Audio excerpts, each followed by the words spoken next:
I've been really intrigued by some of the updates that I've seen in the new version of TweetDeck, so I thought I would demonstrate some of those for you today.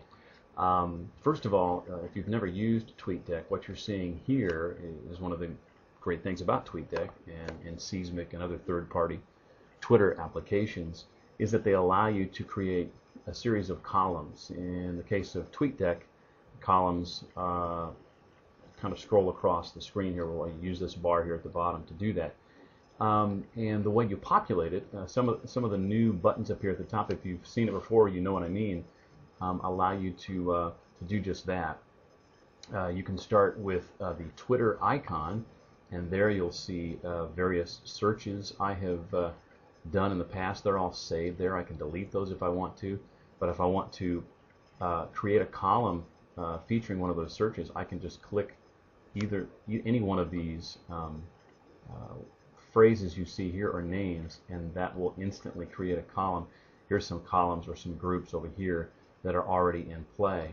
Across this top row, that's where you would add your column for all the people you follow, and you can see that column for me is right here. Your mentions column, which is any tweets that you get mentioned in, is added through this button here. And there's my mentions column. This is your direct messages. You can see mine. And you can order these any way you want. Favorites, groups. If I wanted to add a new group, I would click that. I would name the group here, and then I could select from any of those following me, or any that I follow, I should say, that I'd want to add, or I can do it manually right there. This is a list of people who TweetDeck recommends. Here's your search. Twitter Scoop, that's kind of what's hot right now on Twitter. Stock twits, 12 seconds of video service, and then just a quick profile information. Additionally, the Facebook portion of this application has really gotten a lot better. You now can add a full news feed, which I have done, or if you want just status updates, you can do that. Maybe you want to see just wall posts, pictures, video, or any other combination of things via Facebook. You can see that here in TweetDeck. Additionally, something that I really like that has just been added is the TweetDeck directory. Click on that folder there, and you get to a website. You're taken to a website, if I can get it to come up here. There it is, the TweetDeck directory. And in this directory, you can add columns to your TweetDeck that are already populated with people to follow. For example, if I'm curious about, say, tech news, I can go over here and see, well, who exactly is in that tech news list that TweetDeck is suggesting. I want to see more.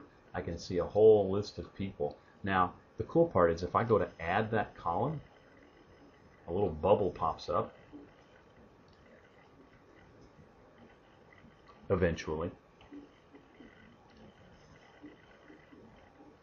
Try that one more time. There it is.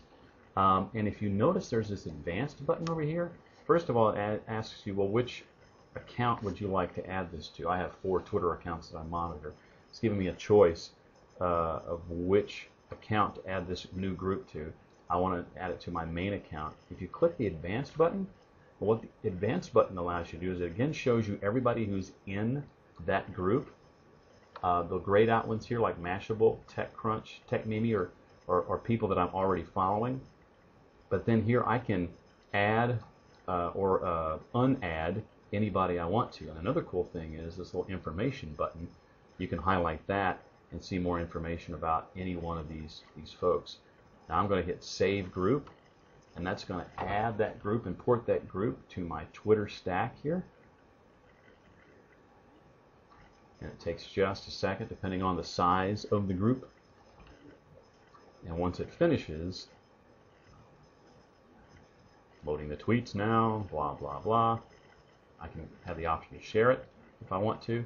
Now there's the tech news group over here on the right. I want to save that. Yes, well, we're doing it all over again. Oops.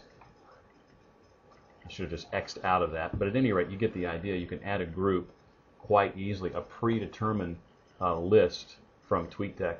Just one of the many cool new features.